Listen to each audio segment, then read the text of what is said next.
Hello everyone and welcome all. I am Sambhashini Gore and your wait is over for the marathon Calcaria Carbonica. Yes, we are going to cover all the 4 books of our Materia Medica, Niranjan Mohanty, Alan Note, J.D. Patil and S.K. Dubey with my self-made notes, a concise notes including all the books. इस पूरे video lecture में मैंने जो भी notes बनाए हैं वो सारे के सारे ये चारों बुक्स को कवर करते हुए बनाए हैं, तो जिससे कि आपके कोई भी इम्पोर्टेंट पॉइंट्स या कोई भी टॉपिक छूट ना जाए। तो आओ हम शुरू करते हैं आज हमारी मेडिसिन कैल्केरिया कार्बोनिका। तो देखो ये जो इमेज है ना, बस इसके जो बीच वाली लेयर दिख रही है आपको, ऑयस्टर शेल की बीच वाली लेयर से बनती है हमारी ये मेडिसिन कैल्केरिया कार्बोनिका। अब सवाल ये आता है, ये तो भैया एनिमल किंगडम हो गया। नहीं, ये उसके प्रोडक्ट से बन रही है, ठीक है। ये मिनरल है, calcium carbonate CaCO3। This is a mineral kingdom, okay. तो कंफ्यूज मत हो ना, ये हमारी मिनरल किंगडम की मेडिसिन है। And trust me, these notes are going to be the best notes for your university exams, so do share with your friends. Here's the introduction of the Calcaria carbonica. Common name synonym, भाई तेरा नाम तो बता। Calcaria australis, calcium carbonate and carbonate of lime. तो देखो इतने नामों से इन्हें जाना जाता है और इन्हें पुकारा जाता है। अब देखते हैं इसका फॉर्मूला। इसका फॉर्मूला है CaCO3, ठीक है। सोर्स है इसका मिनरल किंगडम, प्रिपरेशन है इसका मिडिल लेयर ऑफ ऑयस्टर। जो हमारा ऑयस्टर, जो हमारी सीप होती है, सीप के मिडिल लेयर से बनाई जाती है ये मेडिसिन कैल्केरिया कार्बोनिका, ठीक है। अब थोड़ी सी इसकी हिस्ट्री जान लेते हैं। भैया शादी करने के पहले लड़के का खानदान पूछ लेना, है ना, समझे लड़कियों। लड़के तुम भी पूछ लेना, पता चला डिवोर्स के नाम पे तुमसे पूरे पैसे भी ले गई तुम्हारे, है ना। तो ऐसे लड़कियों से ना लड़के शादी करें, ना लड़कियां ऐसे लड़कों को फंसाएं, ठीक है। तो जानते हैं हम इसका खानदान। अब हमारी जो कैल्शियम कार्बोनेट जो मेडिसिन है कैल्केरिया का, इसका खानदान जानेंगे। तब रिश्ता पसंद आएगा तो हम पक्का करेंगे और उस पेशेंट को हम ये दवा देंगे। पेशेंट का सिम्टम और हमारी मेडिसिन मिल गई, मतलब हम ये दवा दे देंगे, ऐसा समझो, ठीक है। रिश्ता पक्का, ठीक है। चलो रिश्ता पक्का करने के पहले थोड़ी इंट्रो ले लेते हैं। हिस्ट्री देखेंगे। ग्रेटेस्ट पॉलीक्रिस्ट रेमेडी, तो जितनी भी हम पॉलीक्रिस्ट रेमेडी पढ़ते हैं उनमें ये सबसे महान है, सबसे उत्कृष्ट है, ठीक है। एंटीसोरिक और एंटीसाइकोटिक, तो ये दोनों में आज अपने मायाज्म कवर करेंगी। एंटीसोरिक भी मेडिसिन है और एंटीसाइकोटिक भी है। डीप और लॉन्ग एक्टिंग मेडिसिन है। One of the greatest monuments of Hahnemann's work, तो ये जो हमारे हैनीमन सर है उनकी ये महान कार्यों में से एक है। And one of the greatest constitutional remedy, और जो हमारी कॉन्स्टिट्यूशन के बेसिस पे हम जो रेमेडी प्रिस्क्राइब करते हैं उनमें भी ये सबसे महान है, ठीक है। Nutritional remedy and act from infancy to old age, और ये हमारी कैसी मेडिसिन है, न्यूट्रिशनल रेमेडी है। मतलब जब बॉडी में हमें न्यूट्रिशनल डेफिशिएंसीज मिलती है, जैसे फॉस्फोरस, कैल्शियम या ये सारी जो अपने मिनरल्स है, अगर हमें अपनी बोन्स में या बॉडी में मिनरल की डेफिशिएंसी पाई जाती है तो एज अ न्यूट्रिशनल रेमेडी भी हम इसे यूज़ करते हैं। अब नेक्स्ट देखते हैं कि इसके प्रूवर कौन है। तो इसके प्रूवर है हमारे डॉक्टर हैनीमन सर, ठीक है। टेम्परामेंट इसका नर्वस होगा, इरिटेबल होगा और ल्यूकोफेगमेटिक होगा, ठीक है। कैसे टेम्परामेंट होता है इस पेशेंट का? नर्वस, हमेशा बहुत नर्वस रहेगा। इरिटेबल, चिड़चिड़ा रहेगा। ल्यूकोफेगमेटिक, ठीक है। तो इसका कैसा टेम्परामेंट है? नर्वस, इरिटेबल और ल्यूकोफेगमेटिक, ठीक है। थर्मल रिलेशन देखते हैं तो ये पेशेंट बहुत ज़्यादा चिली होते हैं भाई, ठंडी ठंडा ज़िंदगी में, सब ठंडा पड़ा हुआ है ज़िंदगी में, ठीक है। ये पेशेंट पूरी तरीके से ठंडा पड़ा हुआ है यार, ऐसा समझो, ठीक है। कैल्केरिया का जो मेडिसिन है साला पूरा ठंडा पड़ा हुआ है, कुछ नहीं है इसकी ज़िंदगी में। पेन उठाने के लिए हिलना है तो भी वो अपनी माँ को बुला लेगा, बहन को बुला लेगा, ठीक है। या वो पेशेंट जो अपनी किसी को भी बुला लेगी, पर वो हिल के पेन नहीं उठाएगी, ठीक है। वो हिलेगी नहीं, मैं हिलेगा नहीं साला, ठीक है। कैल्केरिया का सब ठंडा पड़ा है ज़िंदगी में, ना उठना है ना हिलना है, बोलने में भी स्लो, बात करने में भी स्लो, सब में स्लो है पेशेंट, ठीक है। नेक्स्ट हम देखते हैं इसका डायथेसिस। स्क्रोफुलस, ट्यूबरकुलर एंड रेकेटिक, मतलब होता है स्क्रोफुलस जिसमें ग्लैंडुलर जितने भी ग्लैंड्स होते हैं, स्वेलिंग मिलती है, सिक्रेशंस। जो अपने रेकेटिक का मतलब होता है जिन्हें जल्दी सर्दी खांसी हो जाए, ठीक है, जल्दी से वो कोल्ड कैच कर लेते हैं, दैट इज रेकेटिक।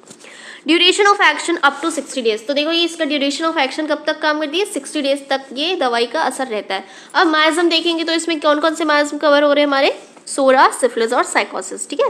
नेक्स्ट हम देखते हैं हमारे एलेंस के की नोट्स, ठीक है। तो एलेंस की नोट्स में हमारा कॉन्स्टिट्यूशन क्या दिया हुआ है? LLB, FFF और DDD और आपका कॉन्स्टिट्यूशन याद, ठीक है। बस ये 3 निमोनिक्स याद रखने, ये मेरे बनाए निमोनिक्स से आपको कहीं नहीं मिलेंगे, ठीक है। That is LLB, leucophlegmatic, light complexion, blond hair and blue eyes. तो देखो ये जो है कॉन्स्टिट्यूशन किस में मिलता है, LLB, FFF और DDD, ये मिलता है हमारे कैलकेरिया कार्ब के एलेंस नोट में, ठीक है। फटाक से याद हो गया आपको एलेंस का कॉन्स्टिट्यूशन। ल्यूकोफेगमेटिक, लाइट कॉम्प्लेक्शन मतलब गोरे गोरे सुंदर सुंदर गाल हैं, ठीक है। ब्लॉन्ड हेयर मतलब लाइट कलर के हेयर होंगे। ब्लू आईज हिप्नोटाइज तेरी कर दी ये मैनू, ठीक है। नेक्स्ट है फेयर, फैटी और फ्लैबी मतलब मोटा, थुलथुला और एकदम भसका हुआ शरीर, है ना भाई। इनका कुछ नहीं होने वाला, ये इतने मोटे हैं, इतने भसके हुए हैं कि बस ये हिलेंगे नहीं, ठीक है। मैं हिलेगा नहीं साला। कैलकेरिया कार्बोनिका याद करने का देखो तरीका है, मैं हिलेगा नहीं साला। मैं ठंडा पड़ गया रे एकदम बिड़ो, ठीक है। तो अपन ठंडा पड़ गया है, अपन हिलेगा नहीं साला, अपन भसक गया है, अपन मोटा गया है ना, अपन पूरा खोखला हो लेगा है, ठीक है। जब शरीर खोखला हो गया, मोटा हो गया, भसक गया है, ये सारे कॉन्स्टिट्यूशन याद करने का तरीका बता रही हूँ मैं, ईजी याद होगा, एकदम ईजी, है ना। तो इस तरह से क्या है अपनी कैलकेरिया का याद हो जाएगी। DDD, डिफिकल्ट डिलेड डेंटिशन मतलब दांत भी जल्दी नहीं आएंगे, इनके दांत भी स्लो हो गए ग्रोथ, इतना ज़्यादा ऑस्टियोजेनेसिस इम्परफेक्टा है, ठीक है। ये टर्म मैं आपको लास्ट में बता दूंगी जब आगे हम पढ़ेंगे। इतना ज़्यादा स्लो है इनका प्रोग्रेस, जो है हर चीज़ में स्लो है कि दांत भी टाइम पे बाहर नहीं आएंगे इनके, ठीक। With characteristic head sweat and open fontanelles. अब देखो जनरली क्या होता है, जो बच्चे पैदा होते हैं तो इनके फॉन्टनेल्स ओपन होते हैं, ठीक है। अब जो सूचर होता है स्कल में, ठीक है, वो पूरी तरह क्लोज नहीं हुआ रहता है, वहाँ पे स्पेस रहता है, जिससे कि जब डिलीवरी होती है, जब बच्चा बाहर आता है तो उसकी जो फ्लेक्सिबिलिटी है उसको मतलब नेचुरली वो जब बाहर आ रहा होता है तो हेड कंप्रेस होगा, ठीक है, तो टिश्यू डैमेज ना हो या प्रोटेक्शन लेयर बनी रहे, उसके लिए क्या है अपने फॉन्टनेल्स जो है वो ओपन रहते हैं। तो धीरे धीरे क्या है वो वैसे मतलब क्लोज हो जाते हैं सूचर सारे, और वो फॉन्टनेल भी क्लोज हो जाता है।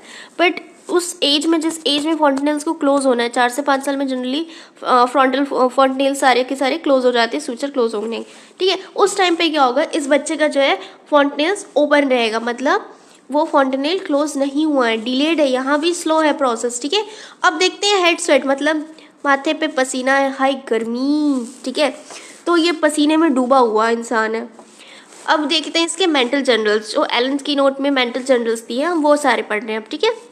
Fear she will lose her reasons, अब उसे डर लग रहा है कि वो अपने सोचने समझने की शक्ति खो देगी, और उसे ये भी डर रहता है कि वो जो उसके आसपास लोग मौजूद है वो उसका मेंटल कन्फ्यूजन, जो उसके दिमाग में कन्फ्यूजन पैदा है, उसे कोई ऑब्जर्व ना कर ले, कोई देख ना ले, कोई समझ ना जाए कि वो कन्फ्यूज है, ठीक है।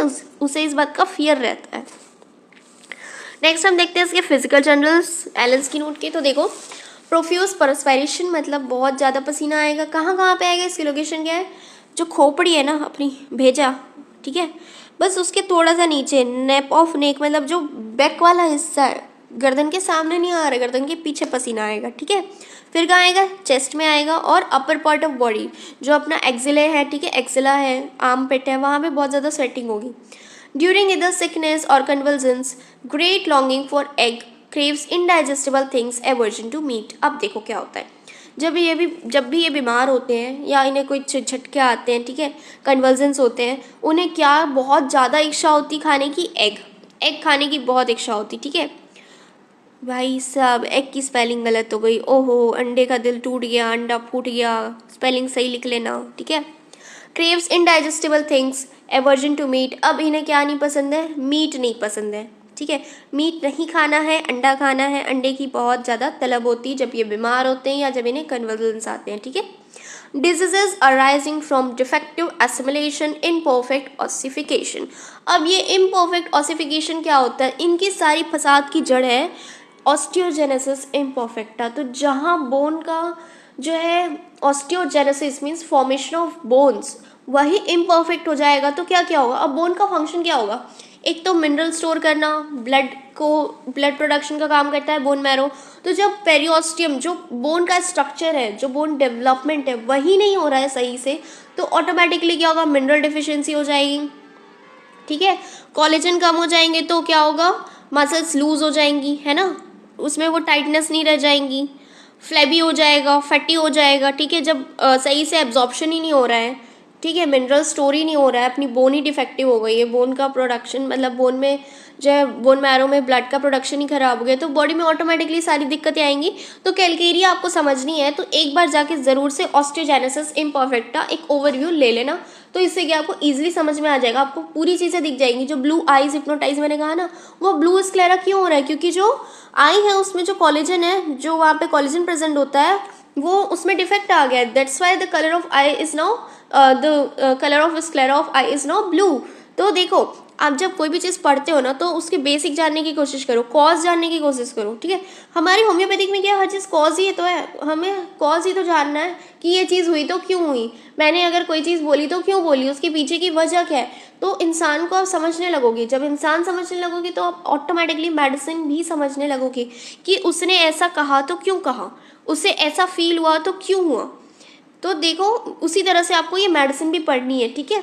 तो देखो जब ऑस्टियोजेनेसिस इम्परफेक्टा होता है, जब imperfect ossification of the bones, ossification centre क्या होते हैं पता है ना, एनाटमी में पढ़े होगे आप लोग, प्राइमरी और सेकेंडरी ऑसिफिकेशन सेंटर होते हैं, ठीक है, डायफाइजिस और एफिफाइजिस।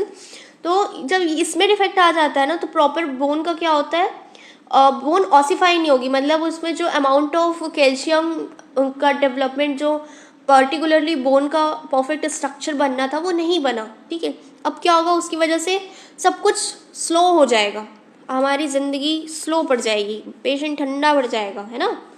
Difficulty in learning walk and stand, अब क्या होता है लर्निंग में भी डिफ़िकल्टी होगी, अब वो बोन ही उसकी प्रॉपर डेवलप नहीं हुई है, ठीक है, तो वो क्या सही से खड़ा हो पाएगा, सही से चल भी नहीं पाएगा, और उसकी वजह से क्या होगा, अब उसका जो मेंटल ग्रोथ है वो भी स्लो हो जाएगी, वो लर्न भी नहीं कर पाएगा, वो धीरे धीरे लर्न करेगा चीज़ों को, ठीक है।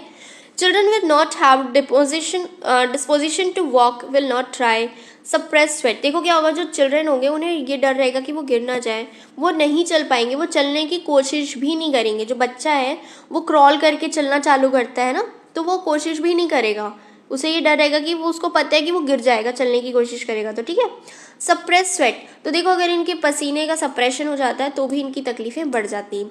Longing for fresh air when in room which inspire benefits and strengthens, अब क्या होता है अगर उन्हें जब वो कमरे में हैं उनको फ्रेश एयर मिल जाए तो उन्हें इंस्पिरेशन मिलती है, वो इंस्पायर होते हैं, उनको थोड़ा आराम मिलता है और ऐसा लगता है कि उन्हें स्ट्रेंथ आ रही है, ताकत आ रही है, ठीक है।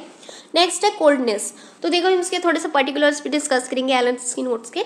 कोल्डनेस जनरल और ऑफ सिंगल पार्ट, देखो कोल्डनेस जो है वो ठंडापन जो है वो पूरी जनरल कहाँ पाया जाता है, सिंगल पार्ट में भी पाया जाता है या पूरी बॉडी में जनरल भी कोल्डनेस पाई जाती है, ठीक है। Head, stomach, abdomen, feet and legs, तो देखो कहाँ कहाँ ठंडक मिलती है, ऐसे हेड में पसीना आ रहा है, सर ठंडा हो गया, माथा ठंडा पड़ गया, ठीक है। एब्डोमेन, पेट जब छूगे तो इसे ठंडा मिलेगा, ठीक है, पसीना आ रहा है अपर part of the body. Feet मतलब जो पैर के पंजे होंगे, लेग्स होंगे, वो उसमें भी क्या है ठंडा मिलेगा, वो भी, ठीक है। Aversion to cold open air, अब जैसे ही ये बाहर ठंडी हवा में जाएंगे इन्हें सर्दी पकड़ लेती है, और जो पेशेंट है उसे क्या फील होता है कि गोस राइट थ्रू हर, हवा जो है एकदम उसे छूते हुए जा रही है ऐसा उसे महसूस होता है। Sensitive cold and damp air, और क्या क्या है उसे बहुत ज़्यादा वो सेंसिटिव होता है कोल्ड एयर के लिए, और नमी वाली हवा, डैम्प मतलब नमी वाली हवा के लिए वो बहुत ज़्यादा पेशेंट क्या होगा, सेंसिटिव होगा। Great liability to take cold, और बहुत ज़्यादा वो डिस्पोज होता है कोल्ड के लिए, मतलब उसे ज़रा भी भाई इतनी सी भी ठंड लगी बस हो गई सर्दी, ठीक है, ठंडी हवा खाते ही उसे सर्दी हो जाएगी। स्वेट ऑफ सिंगल पार्ट्स और हेड स्कैल्प वेट, और इतना ज़्यादा पसीना आता है उसके सर से कि वो भीगा हुआ रहता है उसका सर, ठीक है। Cold nape of neck, chest and axillae, और क्या रहता है वहाँ पसीने की वजह से वो पार्ट जो है वो ठंडे रहते हैं एकदम, है ना। Sexual organs, hand and knees and feets, और कहाँ कहाँ पे पसीना आएगा, जो सेक्शुअल ऑर्गन का एरिया है, जो अपने जेनाइटल्स का एरिया है वहाँ पे भी इनको स्वेटिंग होगी। हाथ के जो हाथ का वो होगा ना, पाम्स हो गए, और जो पैर के पंजे होंगे वो सारे कैसे ठंडे हो जाएंगे, नीज भी इनके ठंडे मिलेंगे, ठीक है। यूरिमिक और other diseases bought on by standing on cold damp pavements, working while standing in cold water, modellers, workers in cold clay, तो देखो क्या होता है जो लोग मिट्टी में काम करते हैं ना, ठीक है, जो ठंडे मतलब ऐसे समझो जो गीली चीज़ों में काम करते हैं, वॉशिंग भी, अगर आप कपड़ा भी धो रहे हो देन ऑल्सो आपको क्या हो जाएगी, यूरिमिक डिजीज़, मतलब यूरिन से रिलेटेड कोई डिजीज़ हो सकती है, ठीक है, जब आप ठंडे या कोल्ड डैम्प पेवमेंट्स मतलब जहाँ पे पानी मौजूद हो या जहाँ पे नमी मौजूद हो, ऐसी जगह पे जब आप काम करोगे उस पेशेंट में क्या देखने को मिलेगा आपको, वैसे पेशेंट क्या है उनमें यूरिमिक डिजीज़ मतलब यूरिन से रिलेटेड डिजीज़ देखने को मिल सकती है। ठीक है। डिज़ायर टू बी मैग्नेटाइज, अब इसका अर्थ समझो। मैग्नेटाइज मतलब वो हमेशा सम्मोहित रहना चाहते हैं, मतलब उनको अपना अटेंशन चाहिए। सुसु लगी है मम्मा, मैं सुसु करने जाऊँ? हाँ भैया जाओ, किसने रोका, जाओ, चले जाओ। डिज़ायर टू बी मैग्नेटाइज मतलब वो हमेशा कैप्टिवेटेड रहना चाहते हैं लोगों के द्वारा। ठीक है। Curvature of bones specially spine and long bones, अब देखो क्या है, जब ऑसिफिकेशन ही नहीं हो रहा है तो क्या है, बोन ऐसी कर्व्ड हो जाएंगी। ठीक है। और स्पाइन स्पेशली लॉन्ग बोन्स, जो लॉन्ग बोन होगी जैसे शिन बोन अपनी हो गई, कौन सी, टिबिया, फिबुला, और क्या है अपनी फीमर। ठीक है। और ये अपनी जो स्पाइनल कॉर्ड हो गई, ये सारी क्या होगी, कर्व्ड हो जाएंगी। एक्सट्रीमिटीज क्रोक्ड, ऐसे डिफॉर्म्ड सी, ऐसी टेढ़ी मेढ़ी सी हो जाएंगी। ठीक है। बोन्स इरेगुलरली डेवलप्ड, और क्या होगा, बोन का डेवलपमेंट भी इरेगुलर हो जाएगा, कहीं से बोन और डेवलप हो रही होगी, कहीं से कम हो गई होगी, कहीं से डिफॉर्म्ड हो जाएगी, ऐसी सारी बोन डेवलपमेंट देखने को मिलती है। नेक्स्ट हम देखते हैं इसका हेड। ठीक है। Head sweats profusely while sleeping, अब देखो जो पसीना आ रहा है ना वो कैसा आ रहा है, सर से आ रहा है, माथे से आ रहा है, बहुत ज़्यादा आ रहा है। और कब आ रहा है, जब वो पेशेंट सो रहा है। क्या हो रहा है उससे, वेटिंग पिलो फार अराउंड, मतलब उसकी तकिया में पूरा ऐसा पसीना छप जाएगा, है ना, तकिया गीली हो जाएगी, इतना ज़्यादा सर से पसीना आएगा। इसका जीआईटी देखेंगे हम। देखो जीआईटी में क्या क्या कंप्लेंट होगा, acidity of digestive tract, sour irritations, sour vomiting, sour stool, sour order whole body. अब पूरी मतलब हर चीज़ खट्टी है इसकी, पसीने से भी ऐसी खट्टी खट्टी स्मेल आएगी, बहुत गंदी सी बदबू आएगी, है ना। सॉर स्टूल, स्टूल से भी बहुत गंदी स्मेल आएगी, पूरे सॉर स्टूल होंगे। ठीक है। वॉमिटिंग में भी सॉर स्मेल आएगी, और जो भी इरिटेशंस होंगे मतलब जो भी पदार्थ उसके शरीर से बाहर आएगा वो सारा कैसा होगा, सॉर होगा, मतलब डकारें भी उसको खट्टी खट्टी सी आएंगी। ठीक है। Pit of stomach swollen like inverted saucer painful to pressure, अब देखो क्या होगा, पिट ऑफ स्टमक मतलब जो आपका नाभि वाला एरिया है। ठीक है। पिट है जो, वो कैसी होगी, स्वॉलन होगी, बहुत ज़्यादा सूजी हुई रहेगी, और कैसे दिखती है, इन्वर्टेड सॉसर। अब सॉसर क्या होता है, जो चाय वाला बर्तन है ना आपका, ठीक है, जिसमें आप पास्ता बनाते हो, ठीक है, वो कैसा होगा, इन्वर्टेड। अब उसे हैंडल को ऐसे ना पकड़ के अपनी तरफ घुमा लो, उल्टा करके देखो कैसे दिखेगा, इन्वर्टेड सॉसर, मतलब जो जो उसका पतला वाला एरिया वो ऊपर और वो वाला एरिया ऐसे उल्टा उल्टा हो जाएगा, है ना, तो वो ऐसे दिखाई देगा उसका पेट। ठीक। Stool has to be remove mechanically, मतलब उसके स्टूल पास ही नहीं होगा, इतना ज़्यादा कॉन्स्टिपेटेड है। ठीक है। और क्या है, उसको feels better in every way one constipated, और जब वो कॉन्स्टिपेटेड हो जाता है, जब उसको कॉन्स्टिपेशन हो जाता है, उसको हर एक हाल में, हर एक हालात में कुछ भी कर लो उसको आराम ही लगता है, इतना ज़्यादा कॉन्स्टिपेशन होता है कि उसको किसी भी तरीके से उसको आराम मिलता है। ठीक है। Female reproductive menses too early too profuse too long lasting with subsequent amenorrhoea chlorosis with menses scanty and suppressed. अब क्या होगा, देखो इसमें जो फीमेल्स में मेंसेस होता है वो बहुत ज़्यादा अर्ली, मतलब बहुत जल्दी मेंसेस हो जाएंगे। ठीक है। टू प्रोफ्यूज मतलब बहुत ज़्यादा हैवी फ्लो होगा। ठीक है। टू लॉन्ग लास्टिंग मतलब वो जो फ्लो है वो 15 दिन 20 दिन हफ्ते भर चले जा रहा है। ठीक है। विथ सब्सिक्वेंट एमनेरिया मतलब एक बार आया पीरियड्स फिर बहुत दिन तक नहीं आए, ऐसा भी हो सकता है। ठीक है। नेक्स्ट हम देखते हैं इसका, women menses too early profuse feet habitually cold and damp. देखो पैर ऐसे पसीजे हुए से रहेंगे, ठीक है, गिले गिले से, हल्के से उनके पैर के जो पंजे हैं, और कैसे ठंडे होंगे, as if they had on cold damp stockings. अब ऐसे रहेंगे जैसे गीले मोजे पहन लो तो पैर कैसे ऐसे गीला गीला सा अजीब सा पसीज नहीं जाता, तो वैसे ठंडे और गीले गीले से रहेंगे। ठीक है। कंटिन्यूअली कोल्ड इन बेड, और जो बेड में भी जाने के बाद इनके पैर गर्म नहीं होंगे, पैर जो है बेड में भी जाने के बाद ये ठंडे ही रहेंगे। Least mental excitement causes profuse menstrual flow return. अब थोड़ा भी ये मेंटली एक्साइट होंगे, चाहे गुस्सा आए, रोना आए, दुख होए, खुशी हो, कुछ भी हो जाए, हल्का सा भी मेंटल एक्साइटमेंट हुआ, इन्हें आ जाएगा तुरंत पीरियड्स वापस से प्रोफ्यूज मतलब अत्यधिक फ्लो चालू हो जाएगा, रिटर्न हो जाएगा। ठीक है। Respiratory system, lungs disease, tall standard rapidly growing youth. क्या होता है, जो लंग डिजीज होती है वो रेस्पिरेटरी जो डिजीज़ होती है वो किन में देखने को मिलती है, कैलकेरिया जो मेडिसिन है उसमें, टॉल लंबे, स्लेंडर पतले, रैपिडली ग्रोइंग बहुत जल्दी जो ग्रो हो जाते हैं, और यूथ में ठीक है, हम बच्चों की बात नहीं कर रहे हैं, हम जवानों की बात कर रहे हैं अब, ठीक है। और ये लंग डिजीज किस पार्ट में देखने को मिलती है? अपर थर्ड ऑफ राइट लंग, जो अपना राइट वाला लंग होता है उसके अपर थर्ड पार्ट में ये डिजीज देखने को मिलती है। Of no guide to constitutional remedy than phosphorus, मतलब ये क्या गाइड करती है? जनरली हमें किस तरफ ले जाती है? फॉस्फोरस की तरफ, ठीक है। जब हम कॉन्स्टिट्यूशनल रेमेडी की बात करते हैं रेस्पिरेटरी में, ये जब सारे सिम्टम मिलते हैं तब। पेनलेस, हॉर्सनेस, एग्रीवेशन मॉर्निंग, और इनका जो हॉर्सनेस, गले में खराश होती है, वो कैसी होती है? पेनलेस होती है, ठीक है। Extremities, rawness, soles and feet, rawness मतलब फटे हुए से, ठीक है, ऐसे क्रैक्स मिलेंगे, फटे मिलेंगे, दरारें मिलेंगी, ठीक है, ऐसे सारी चीज़ें, स्किन निकल रही होंगी, ये किस में मिलेंगी? एक्सट्रीमिटीज़ में, हाथ के जो ऐसे मतलब वो होंगे ना, सोल्स और फीट, ठीक है, उसमें ये देखने को मिलेंगे, जो पंजे होंगे उसके सोल्स में, ठीक है, उसके तलवे में क्या मिलेंगे? रॉनेस मिलेगी। From perspiration and blisters plus offensive foot sweat, और जो इनके पैर के पसीने की बदबू आएगी। भाई कुछ लोग होते हैं ना जो मोजा खोल दें तो बस तबाही मचा देते हैं, ये वही है, ठीक है, इतना ज़्यादा इनको पसीने में बदबू आती है, ठीक है, इनके पसीने में। फ्रॉम परस्पायरेशन ब्लिस्टर्स, अभी नहीं क्या होगा? ब्लिस्टर्स भी होंगे, फफोले भी आएंगे, जैसे जल जाओ तो फफोले पड़ जाते हैं ना, वैसे वाले फफोले भी आते हैं, ठीक है। अब देखते हैं हम इसका कॉन्स्टिट्यूशन और फिजियोनॉमी, जो कि हमारी जेडी पाटिल और इसके दुबे के अकॉर्डिंग हम पढ़ने वाले हैं। बेस्ट सुटेड टू ल्यूकोफैग्मेटिक कॉन्स्टिट्यूशन, मैंने आपको बता दिया है कि ये ल्यूकोफैग्मेटिक जो कॉन्स्टिट्यूशन है उनको ये सूट करती है ये मेडिसिन, ठीक है। फैटी, फ्लेबियन, फेयर, गोरे चिट्टे गोलू गोलू बच्चे, है ना। Catches the cold very easily, बहुत जल्दी से कोल्ड कैच कर लेते हैं ना। वीक, डेबिलिएटेड मतलब बहुत कमज़ोर होते हैं, थके हुए से एकदम, easily fatigued, out of breath, हफ जाने वाले बहुत जल्दी, है ना। स्लोइंग मूवमेंट मतलब बहुत धीरन तो होंगे। Much sweating with cold extremities, और इनके जो एक्सट्रीमिटीज़ हैं मतलब जो हाथ पैर के पंजे हैं उनमें बहुत ज़्यादा का क्या मिलेगा? हथेली में और पंजों में बहुत ज़्यादा स्वेटिंग मिलेगी। चिल्ड्रन कैसे होंगे? स्क्रोफुलस होंगे, फेयर होंगे, फैटी होंगे, इनका हेड लार्ज होगा, और फॉन्टनेल्स कैसे होंगे? ओपन होंगे, सूचर भी ओपन होंगे।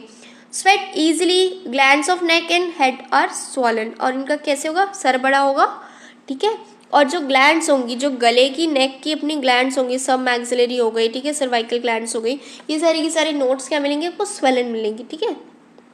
और वहाँ से क्या आएगा? इनके पसीना बहुत ज़्यादा आएगा।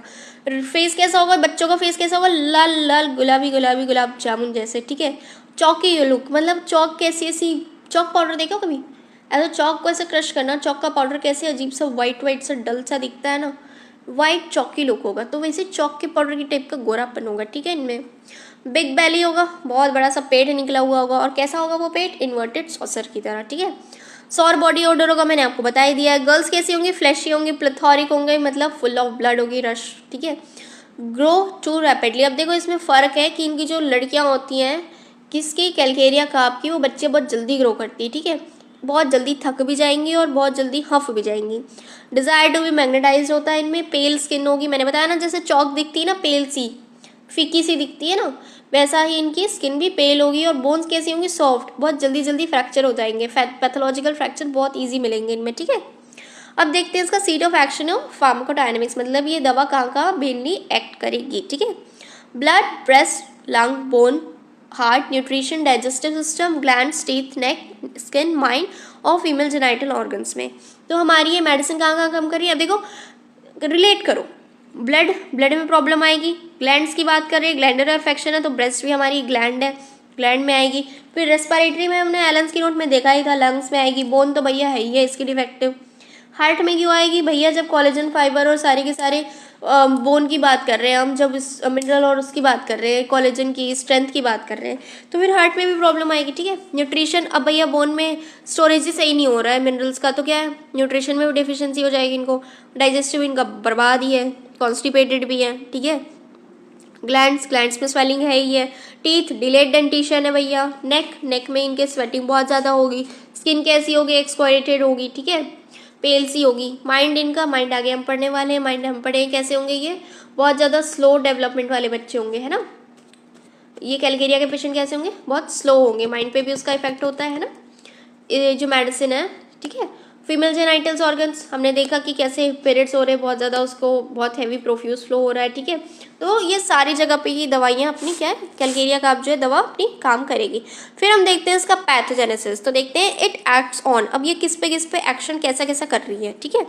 Vegetative systems exciting moderately the functions of secretion and absorptions, resulting in a condition of impaired nutrition of all organs। मतलब वेजिटेटिव सिस्टम मतलब जो भी हमारा ग्रोथ वाला फैक्टर है, जो ग्रोथ करने के जो ऑर्गन्स जो सिस्टम है वो पूरा का पूरा क्या है, बर्बाद बैठा है, क्योंकि इम्पेयर्ड न्यूट्रिशन है, मतलब कहीं पे भी न्यूट्रिशन सही जगह से बॉडी में प्रेजेंट नहीं है, जिसकी वजह से क्या होगा, जो वेजिटेटिव सिस्टम है मतलब जो ग्रोथ कराने वाला पूरे ऑर्गन्स और फैक्टर्स है वो क्या होंगे, उनका फंक्शन जो सिक्रेशन है वो और एब्जॉर्प्शन वो सब क्या होगा, बर्बाद हो जाएगा, जिसकी वजह से क्या है, अपना पूरा का पूरा बॉडी जो है उसमें न्यूट्रिशन की कमी देखने को मिलेगी। देखो यहाँ पे लिखा हुआ है ना, moderately the function of secretion and absorption resulting in a condition of impaired nutrition, मतलब वो प्रॉपर सिक्रेशन और फंक्शन नहीं कर पा रहे, ठीक है।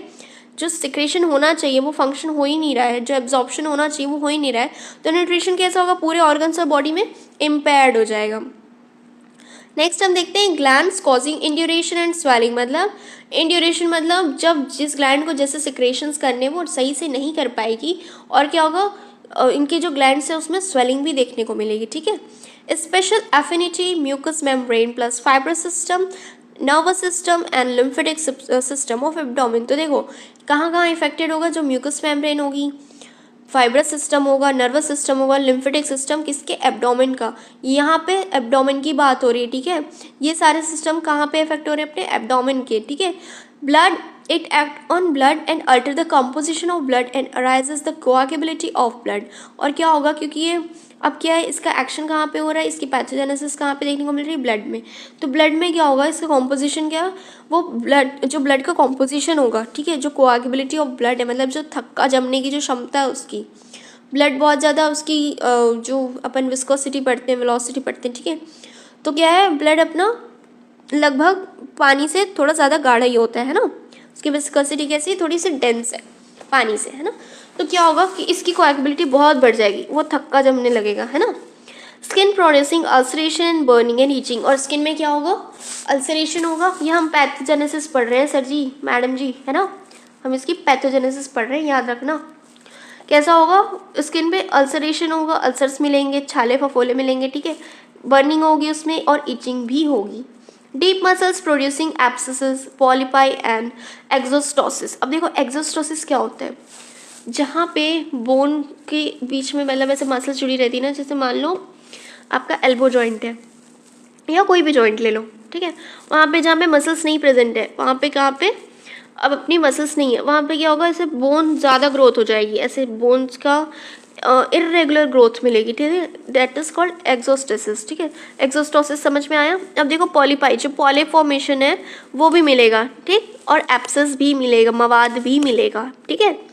Bones producing swelling and softening bending of bones, और क्या मिलती है, बोन्स कैसी है, स्वेलिंग है, स्वेल्ड है, ठीक है, सॉफ्ट है, बहुत नरम सी हो गई है, जान ही नहीं बची है। बेंडिंग ऑफ बोन्स मतलब बोन कैसी, वो बेंड हो जाएंगी क्योंकि उनमें कुछ बचा ही नहीं। और डेफिनेट स्टिमुलेंट टू पेरियोस्टियम, अब जो अपना पेरियोस्टियम होता है, जो बोन की आउटर कवरिंग होती है उसे हम क्या बोलते हैं, पेरियोस्टियम, वहाँ पे भी ये स्टिमुलेंट का काम करती है। नेक्स्ट हम देखते हैं इस मेडिसिन के मेंटल सिम्टम्स, बहुत सारे हैं, जितने याद हो जाए यूनिवर्सिटी में लिख देना, मेन चीज़ें लिख देना। बच्चा ज़िद्दी है, कैलकेरिया ज़िद्दी है, ठीक है, ऑब्स्टिनेट है, हटी है, ठीक है। अब slight mental effort produces heat, अब थोड़ा भी ये दिमाग चला लेना तो शरीर इनका गर्म हो जाता है, दिमाग गर्म हो जाएगा, पसीना आने लगेगा। Aversion to every kind of work, बस भैया हम तो हिलेंगे नहीं, मैं हिलेगा नहीं सारा। Great anxiety and palpitation of heart, बस धक धक करने लगा, ठीक है, मोरा जियरा डरने लगा। एंजाइटी पापिटेशन ऑफ हार्ट, मिल गया मुझको कैलकेरिया का। Mental confusion very forgetful confused and low spirited, ठीक है। इतनी सारी बातें हैं हमारी कैलकेरिया का, आपकी गाना याद हो जाए तो अच्छा, नहीं याद हो तो भी अच्छा, बट सिम्टम याद कर लेना, ठीक। ग्रेट एंजाइटी, बहुत ज़्यादा ये एंजाइटी में रहेंगे, चिंतन, बहुत ज़्यादा चिंता करेंगे, है ना। पाल्पिटेशन ऑफ हार्ट, हार्ट में पाल्पिटेशन मिलेगी, ठीक है। मेंटल कन्फ्यूजन, इतने ज़्यादा कन्फ्यूज हैं कि क्या बताएं। वेरी फॉरगेटफुल, बस भूलने की बीमारी है। कन्फ्यूज है, लो स्पिरिटेड है, मेरे से ना हो पाएगा, हमसे ना हो पाएगा। कौन बोल रहा है? कैलकेरिया, ठीक है, कैलकेरिया काव। Least mental excitement causes a copious return of menstrual flow, heavy and prolonged. तो थोड़ा भी ये दिमाग चला ले इनकी पेशेंट, फीमेल पेशेंट, तो क्या होगा? बस मेंसेस हो जाएगा। इरिटेबल विदाउट कॉज, और बिना वजह चिड़चिड़ाएंगे, भाई पता ही नहीं कि क्यों चिड़चिड़ा रहे हैं। पेविशनेस एंड ऑब्स्टिनेसी, मतलब कैसे होंगे? जिद्दी हटी होंगे। Fear she will lose her understanding and that people will observe. Mental confusion तो देखो हमने एलन की नोट्स में भी पढ़ा कि उसको क्या होगा? फियर हो जाएगा कि उसके आसपास के लोग ये समझ ना जाएं कि वो कन्फ्यूज्ड है, ये उसे डर होगा। इनफेबल्ड मेमोरी, मतलब बहुत ही कमजोर याददाश्त होगी। Delusion, hallucination of fire, rats, mice, night terror. और कैसा होगा? उसे डिल्यूजन, भ्रम होगा, ठीक है, उसे भ्रम, ऐसा भ्रम होगा कि वहाँ पे जो है रैट्स प्रेजेंट है, माइस प्रेजेंट है, नाइट टेरर मतलब रात को डर, ये ठीक है, ये सारी चीज़ें उसे फील होगी। ऐसा सच्चाई में वहाँ पे कुछ मौजूद नहीं होगा, बस उसे वो दिखेगा या उसे ऐसा भ्रम होगा। Pointed order before the nose as if from dung, rotten egg और गन पाउडर। और ऐसे उसे अजीब सी नाक के सामने ऐसे बदबू आएगी, जैसे कि जो अपना डंग हिल, डंग मतलब भैया काऊ का डंग, ठीक है, हिल। देखना गांव में जो गांव के बच्चे हैं, जो गांव के लोग हैं ना, उन्हें पता होता है डंग हिल क्या होता है। जो सारा गोबर होता है ना, उसका से पहाड़ जैसा बना के इकट्ठा कर लेते हैं, जिससे कि वहाँ पे वो माइक्रोब्स को ग्रो कर सकें और जो भी है उससे मैन्योर बना सकें। तो उसका जो फॉर्मेशन होगा ना, उसको हम डंग हिल बोलते हैं, ठीक है। और उसकी जो बदबू आती है, वैसी बदबू आती है इस पेशेंट को अपने नाक के सामने। और कैसी बदबू आएगी? रॉटन एग, मतलब सड़े हुए अंडे जैसी स्मेल आएगी। होगा कुछ नहीं वहाँ पे मौजूद, बट उसे स्मेल आएगी, ठीक है। गन पाउडर की स्मेल आएगी, ठीक है। पेशेंट कैसा होगा? Melancholy, sad, dispose to weep and even about trifles, मतलब नगण्य चीज़ों पे, ट्रिफल मतलब नगण्य बातों पे भी वो रो देगा, ठीक है। वीप करेगा मतलब रो देगा, बहुत जल्दी रोने वाला होगा, बहुत सैड होगा। मेलनकॉलिक, उन बहुत ही ज़्यादा अवसाद, मतलब अवसादी होगा, ठीक है। अवसाद मतलब बहुत ज़्यादा डिप्रेस्ड होगा, है ना, melancholy. Child wake up at 2 AM और 3 AM स्क्रीमिंग, भैया चिल्लाते हुए बच्चा रात के 2 बजे 3 बजे उठेगा, उसे भी नहीं पता वो क्यों चिल्लाया, और जब वो सुबह उठेगा तो उसे याद भी नहीं रहेगा कि वो रात को 2 और 3 बजे उठ के चिल्लाया था, ठीक है। एप्रीहेंसिव वो something impending misfortune which becomes word towards the evening, जो ये है ना, एप्रीहेंसिव का मतलब वो ऐसा उसे फील होगा कि कुछ बुरा होने जा रहा है उसके साथ, या कुछ बुरा होने वाला है। और ये उसे कब फील होगा? शाम के वक्त, मतलब ये कंडीशन वर्स कब हो जाएगी? शाम के वक्त उसको ये चीज़ें बढ़ जाएंगी कंप्लेंट, ठीक है। पेशेंट कैसा होगा? रेस्टलेस होगा, टिमिड होगा, as a ghost was impending over her, और उसे ऐसा फील होगा कि उसके ऊपर भूत का साया आ रहा है, ठीक है। बहुत पेशेंट कैसी हो जाएगी? रेस्टलेस हो जाएगी, टिमिड हो जाएगी, मतलब घबरा जाएगी, है ना। Great desire to be magnetize, thinking is difficult, भैया सोचना हमसे ना हो पाएगा, हमसे सोचना ना हो पाएगा, ठीक है।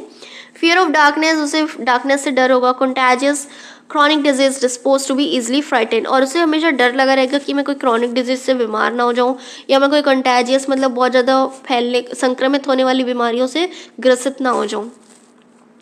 Child is peevish, obstinate, selfish, has an aversion to work, और बच्चा कैसा होगा? सेल्फिश होगा, ऑब्स्टिनेट, हट्टी होगा, ठीक है। Mental confusion, very forgetful, dejected, low spirited, melancholic, confuse, ठीक है। Forgetful, misplaces words in tendency to express himself wrongly, और वो अपने आप को एक्सप्रेस भी गलत करेगा। वो जो कहना चाहेगा, वो जो बोलना चाहेगा, वो बताना चाहेगा, उनमें से एक भी बात नहीं मिलेगी, ठीक है। और वर्ड्स कैसा? मिसप्लेस, मतलब जहाँ पे हाँ बोलना था वहाँ पे था हाँ, कुछ अलग ही वर्ड बोल देगा, ठीक है। ग्रेट एंग्विश, बहुत ज़्यादा पीड़ा में रहेगा। कैटेमेनिया का अर्थ होता है कि बहुत थोड़े से भी मेंटल एक्साइटमेंट में पीरियड्स का आ जाना, ठीक है। Restlessness of mind with gloomy mood, gloomy मतलब ऐसे धुंधला सा ख्याल, धुंधला सा मूड, है ना। रेस्टलेसनेस ऑफ माइंड मतलब उसका दिमाग इतना ज़्यादा अशांत रहेगा। Aversion and repugnance to work with great irritability, थोड़ा भी काम हमसे ना कराया जाए और थोड़ा भी काम बोल दिया जाए तो ये चिड़चिड़ा जाएंगे। और ये क्या इमेजिन करते हैं? जैसे इनके बाजू में कोई चल रहा है, गुमनाम है कोई, है ना, तो ऐसा इन्हें महसूस होगा, बट एक्चुअल में ये जो इमेजिनेशन है उनकी सत्य नहीं होती।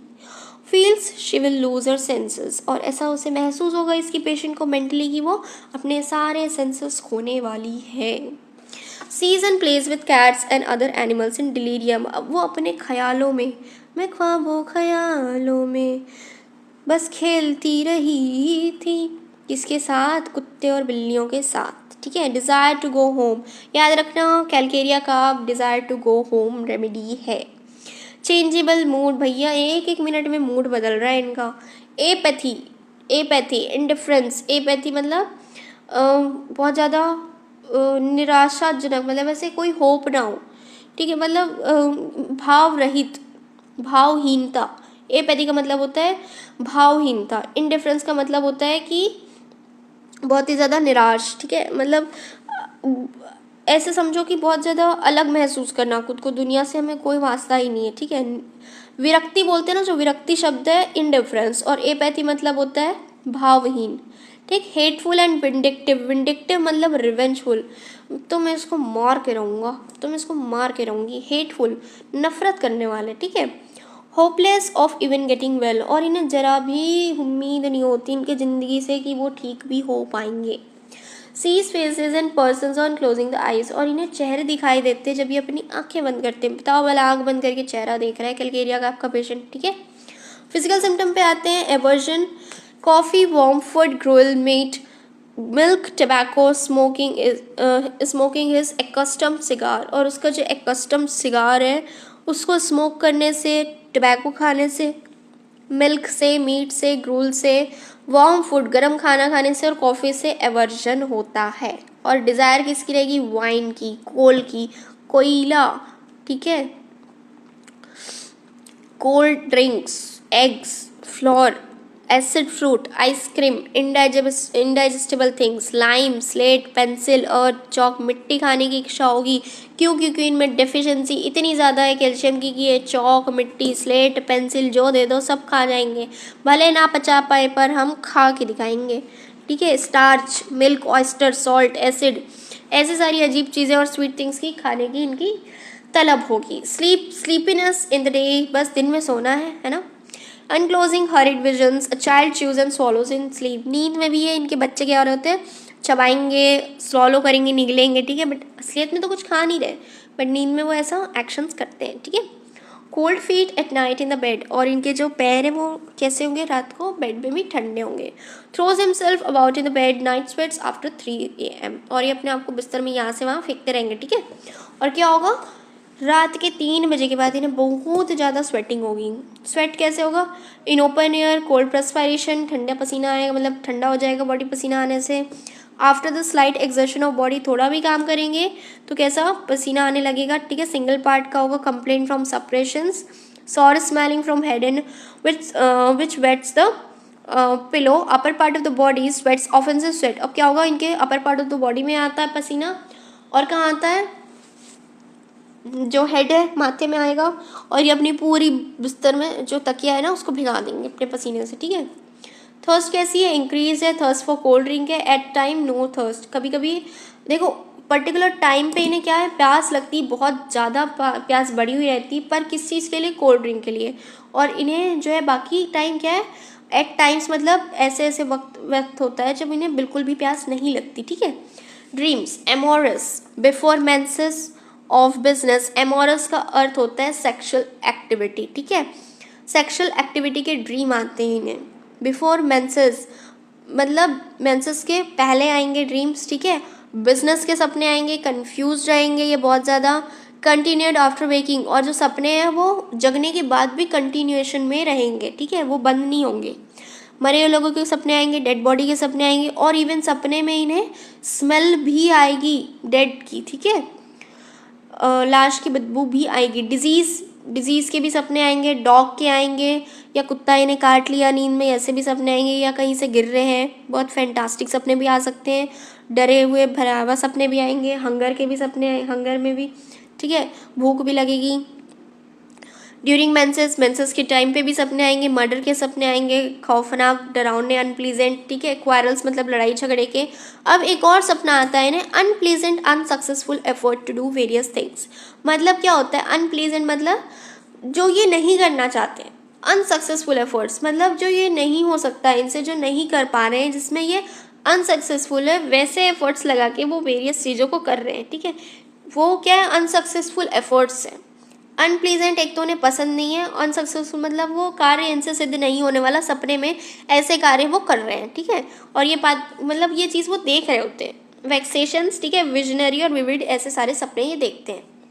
गाइडिंग सिम्टम हम देखेंगे, कोल्डनेस जनरल सिंगल पार्ट की होती है, हेड, एब्डोमेन, लेग, स्टमक, और ये क्या है, सेंसिटिव टू कोल्ड और डैम्प एयर है, ठीक है। Weakness, great weakness, prostration mentally and physically with जो ये वीकनेस है, यहाँ पे स्पेलिंग मिस्टेक है, सॉरी फॉर दैट, इसको करेक्ट कर लेना, वीकनेस है, ठीक है, विटनेस नहीं है। Weakness run all through the remedy, और जो है वीकनेस जो है वो पूरी की पूरी रेमेडी में देखने को मिलेगी, मतलब हर एक हालात में ये बहुत ज़्यादा वीक महसूस करेंगे, क्योंकि देखो न्यूट्रिशनल डेफिशिएंसी इतनी ज़्यादा है ना कि वीकनेस महसूस करना तो जाहिर सी बात है, ठीक है।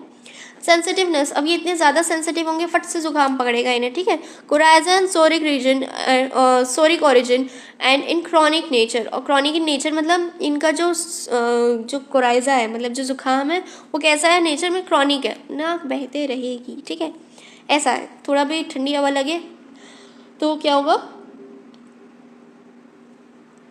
फट से इन्हें कोल्ड पकड़ लेगा, ठीक है। नेक्स्ट हम देखते हैं इसकी क्रेविंग, तो इसे क्या क्रेव होगा, अनडाइजेस्टेबल थिंग, चौक, मिट्टी, कुछ भी खाना है, पेंसिल खाना है पर खाना है, ठीक है। डिज़ायर किसका होगा, एग का होगा। प्रेस्पायरेशन कैसा होगा, प्रोफ्यूज स्वेटिंग होगी, हेड से होगी, मोस्टली कहाँ पे होगी, बैक ऑफ द हेड और नेक पे होगी, चेस्ट पे होगी, कैसी सॉर स्मेलिंग होगी, है ना। और क्या होगा, जब सो रहे होंगे सबसे ज़्यादा होगा। mal assimilation, malnutrition, mal assimilation causes emaciation, pit of stomach swollen like an inverted saucer। अब देखो जो रिकेट्स होगा, रिकेट का बच्चा कैसे दिखता है, पेट उसका पॉट वैलिड होगा, है ना, तो ये चीज़ देखने को मिलती है मैल न्यूट्रिशन और मैल एसिमेशन के कारण, ठीक है, किसमें, कैलकेरिया काप के पेशेंट में। Defective bone development, imperfect ossification, defective formation of bones, swelling, softening of bones, difficulty in learning to walk, stand and difficult delayed dentition। अब इनका डेंटिशन भी डिलेड होगा, लर्निंग भी डिलेड होगी, वॉकिंग भी डिलेड होगा, स्टैंडिंग भी डिलेड होगी, सब कुछ डिलेड होगा। बोन कैसी होंगी, सॉफ्ट होंगी, बहुत जल्दी फ्रैक्चर हो जाएंगे इन्हें, ठीक है, थोड़ा भी गिरेंगे इनकी बोन फ्रैक्चर हो जाएगी। और कैसी होगी, स्वेलिंग होगी, ठीक है। Congestion of head, sometimes head is hot and external coldness and internal heat. अब कैसा होगा, जो माथा होगा अंदर से कंजेशन, मतलब ऐसे बंद सा कंजेस्टेड फील होगा, ठीक है। और क्या होगा वहाँ पे इनको हेड में, मतलब ऐसे माथे में इंटरनली तो इन्हें क्या फील होगा, हीट, अंदर से गर्म और बाहर से माथा ठंडा, ऐसा महसूस होता है, ठीक है। Glandular affections, inflammation and induration of glands, parotid, facial, cervical, inguinal, maxillary etcetera. मतलब जो पैरोटिड ग्लैंड होंगी, ठीक है, फेशियल ग्लैंड हो गई, सर्वाइकल, इंग्वेनल, मैक्सिलरी, जितनी भी ग्लैंड्स है अपनी, लिम्फ नोड्स है, वो सारे पे क्या मिलेगा, इन्फ्लामेशन मिलेगा, इंड्यूरेशन मिलेगा, मतलब प्रॉपर सिक्रेशन नहीं होगा उससे। अभी मैंने जब ऊपर पढ़ा था तो देखो, मैंने आपको याद होगा ग्लैंडुलर इन्फेक्शन में मैंने पढ़ाया था आपको कि इनका फंक्शनिंग कैसा हो जाएगा, ठीक है, फंक्शन ऑफ सिक्रेशन कैसा होगा, इम्पेयर्ड हो जाएगा न्यूट्रिशनल डेफिशिएंसी की वजह से, है ना। राइट साइडनेस, मतलब ये क्या है, इनके जो सिम्टम है वो पहले कहाँ पे आएंगे, affects the right side and then left side. पहले जो सिम्टम अपीयर होंगे वो राइट साइड पे आएंगे, बाद में फिर लेफ्ट साइड पे भी जाएंगे, ठीक है। Ulceration with induration, cancerous ulcers with burns and sting and every injury tends to ulcerate. और थोड़ी भी इंजरी होगी तो वहाँ पे इनको क्या हो जाएगा, अल्सरेशन हो जाएगा, ठीक है। Thickening and hardening of the soft tissues, और जहाँ पे जो सॉफ्ट टिश्यू थे, अल्सरेशन मतलब ऐसे छाले फफोले पड़ना, ठीक है, वो सारी चीज़ें। और जो अल्सर्स होंगे वो कैसे होंगे, कैंसरस होंगे, बहुत ज़्यादा जलन होगी, स्टिंगिंग मतलब ऐसे सुई चुबाई टाइप का फील सेंसेशन होता है, ठीक है। फीवर, इंटरमिटेंट फीवर आता है, चिल्स विथ थर्स्ट, और इनको जब ठंड लगती है तब बहुत ज़्यादा प्यास भी लगती है, ठीक है। और क्या होता है, इनका जो बुखार आता है वो कितने बजे आएगा, 2 बजे तगड़ी ठंडी लगेगी नहीं दोपहर के, ठीक है। Begins internally in the stomach region, और इनका जो फीवर है कहाँ से शुरू हो रहा है, जो स्टमक के इंटरनल रीजन से, मतलब पेट से इनका बुखार चढ़ रहा है, ठीक है, पेट से गर्मी आ रही, पेट से फीवर फील होगा, ठीक है। Stiffness and cramps all over body, stiffness in joints and cramps and contraction of limbs. और स्टिफनेस मतलब देखो यार, न्यूट्रिशन ही नहीं है तो अकड़न तो जकड़न तो होगी ही ना, नर्व्स को प्रॉपर न्यूट्रिशन ही नहीं मिल रहा है, मसल्स पूरी की पूरी मतलब उसे वीक पड़ गई हैं, ढीली पड़ गई हैं, है ना, तो बहुत जल्दी क्रैम्प भी हो जाते हैं इन्हें, बहुत जल्दी इन्हें क्या है, नस खिंच जाएगी, ठीक है, मोच आना। Periodicity, aggravation at full moon, new moon and sunrise. और इनका एग्रीवेशन कब होगा, फुल मून के टाइम पे, जब पूर्णिमा होगी, जब अमावस्या होगी, जब सूरज उगेगा, तब इनका क्या है, एग्रीवेशन देखने को मिलता है। स्लीप तो देखो स्लीपलेसनेस है, ठीक है, नींद नहीं आना प्रॉपर, रिटार्डेड स्लीप है, फ्राइटफुल ड्रीम्स हैं, स्लीपलेसनेस जो है वो फ्रॉम एक्टिविटी ऑफ माइंड है। अब इनका दिमाग सो ही नहीं रहा है, तो ये सो ही नहीं रहे भैया, सपने ही देख रहे हैं ये बैठ के, ठीक है। तो इनकी स्लीप कैसी है, रिटार्डेड स्लीप है। Excoriations, the skin excoriated several places and all discharges excoriated, मतलब इनकी जो स्किन है वो कैसी है, एक्सक्वायरेटेड है, जो मतलब बहुत जगह से कटी फटी हुई मिलेगी। और डिस्चार्ज कैसे होंगे, वो भी ऐसे एक्सक्वायरेटेड, मतलब ऐसे चर देने वाले होंगे, ठीक है, उस जगह पे एक्सक्वायरेशन कराने वाले होंगे, ठीक है। बॉडी टेंडेंसी कैसी होगी, इनकी बॉडी की टेंडेंसी क्या होगी, किस तरफ झुकाव होगा, बहुत जल्दी मोटे हो जाने की तरफ, ठीक है। मसल्स बहुत जल्दी ऐसे फ्लेबी हो जाती है, बच्चे के गाल लाल होंगे, ठीक है, और बहुत जल्दी ठंड पकड़ लेती है, जुकाम हो जाता है। Dentition difficult, delayed dentition with characteristic head sweats and open fontanelles. तो देखो ये सारी चीज़ मैं ऑलरेडी आपको बता चुकी हूँ, तो मैं यहाँ पे टाइम वेस्ट नहीं करूँगी आपका, बाकी के इंपॉर्टेंट पॉइंट्स पर डिस्कस करूँगी। और ये वीडियो को थोड़ा सा पॉज करके देख लेना, सारे नोट्स लिख लेना, ठीक है। मैं इसलिए थोड़ा सा स्किन को यहाँ पे मैंने पॉज दिया हुआ है, तो देखो आप लोग ये नोट कर लेना पॉज करके, ठीक है। अब इसके हम देखेंगे, कफ की बात करेंगे। तो कफ कैसा होगा इसका, टिकलिंग ऑफ थ्रोट, मतलब गुदगुदी सा फील होगा गले में, ठीक है। ट्रबलसम एट नाइट, और इन्हें तकलीफ कब होगी ना, मतलब मेनली रात के वक्त, नाइट के टाइम पे इन्हें वो जो कफ है वो ट्रबल करेगा, ठीक है। और जो खांसी होगी वो कैसी आएगी, वन पेरोक्सिम है ना, ऐसी वाली खांसी आएगी। सेंसेशन कैसा होगा, इन्हें ऐसा लगेगा जैसे गले में धूल आ गई हो। फ्री एक्सपेक्टोरेशंस इन मॉर्निंग, और बहुत ईजिली क्या होगा, एकदम से कफ भगा के निकल जाएगा, ठीक है। और कैसा होगा, परसिस्टेंस, लगातार कफ बना रहेगा, इरिटेटिंग कफ होगा, है ना। हंगर इनका रहता है रेवनस हंगर, ठीक है, राक्षस वाली भूख। दानव और राक्षस वाली भूख में फर्क होता है। राक्षस जो है वो कुछ भी खा लेगा, ठीक है, कैसा भी खा लेगा, और दानव जो है वो पर्टिकुलर चीज़ उस अमाउंट में खाएगा, ठीक है। तो इनकी भूख राक्षस वाली भूख होगी। और कब लगेगी इन्हें ये भूख, अर्ली मॉर्निंग लगेगी। और कैसी होगी, बस खाना खाते के साथ ही इन्हें खाली फील होने लगेगा, भाई और खाना है मुझे, तो और खाना है, ऐसी वाली फीलिंग आएगी, ठीक है। नेक्स्ट हम देखते हैं इसका लिकोरिया कैसा होगा, मिल्की वाइट डिस्चार्ज होगा, बर्निंग होगा, लिकोरिया के डिस्चार्ज से बर्निंग होगी, इचिंग होगी वल्वा में। और जो लिकोरिया वो कैसे मिलेगी, बिफोर प्यूबर्टी, मतलब जब प्यूबर्टी नहीं आई होगी, जब मेनार्क नहीं आया होगा, ठीक है, मेनार्की के पहले मिलेगा। और किस में मिलेगा, इन्फेंट्स में भी, मतलब जो नवजात बच्चियां हैं उनमें भी लिकोरिया मिलेगा, ठीक है, कैलकेरिया काम में।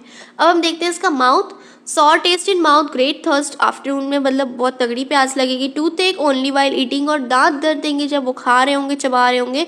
और इनका टूथ एक कैसे बढ़ता है, इनको एग्रीवेशन हीट से भी होगा, ठंडे से भी होगा, और गर्म से भी होगा। और कैसा होगा, इवनिंग में होगा, ठीक है। और इनके मुंह से ना बहुत गंदी बदबू आती रहेगी हमेशा, ठीक है।